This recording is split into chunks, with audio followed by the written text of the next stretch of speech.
ಆ pin number ಏನಾದರೂ ಕರೆಕ್ಟಾಗಿ ಇಲ್ಲ ಅಂತ ಹೇಳಿದ್ರೆ ನಮ್ಗೆ ಏನಾದರೂ ಒಂದು ಎರರ್ ಬರುತ್ತೆ. ಸೊ ಏನು ಎರರ್ ಬರುತ್ತೆ? ಇನ್ವ್ಯಾಲಿಡ್ ಪಿನ್ ನಂಬರ್ ಅಂತ ಬರುತ್ತೆ. ಸೊ ಅಲ್ಲಿ ಒಂದು ಎರರ್ ಜನರೇಟ್ ಆಗುತ್ತೆ. ಅದು ಯಾವ ಟೈಪ್ ಆಫ್ ಎರರ್ ಅಂತ ಆ ಪ್ರೋಗ್ರಾಮ್ ಅರ್ಥ ಮಾಡಿಕೊಂಡು ಆ ಎರರ್ಗೆ ತಕ್ಕಂತೆ ನಮಗೆ ಮೆಸೇಜನ್ನು ಡಿಸ್ಪ್ಲೇ ಮಾಡುತ್ತೆ. ಲೈಕ್ ಇನ್ಕರೆಕ್ಟ್ ಪಿನ್ ನಂಬರ್ ಅಂತ ಮೆಸೇಜ್ ಮಾಡುತ್ತೆ.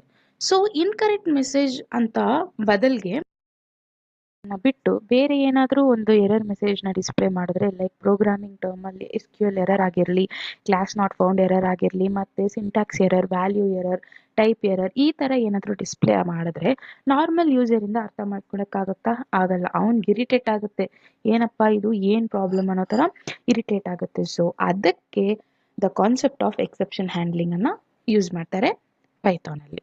ಸೊ ಇಷ್ಟು ಅರ್ಥ ಆಯ್ತಲ್ವಾ? ಎಕ್ಸೆಪ್ಷನ್ ಹ್ಯಾಂಡ್ಲಿಂಗ್ ರಿಯಲ್ ಟೈಮಲ್ಲಿ ಎಲ್ಲಿ ಯೂಸ್ ಮಾಡ್ತಾರೆ. ಸೊ ಸೇಮ್ ಇವಾಗ ಇನ್ಸಫಿಷಿಯೆಂಟ್ ಫಂಡ್,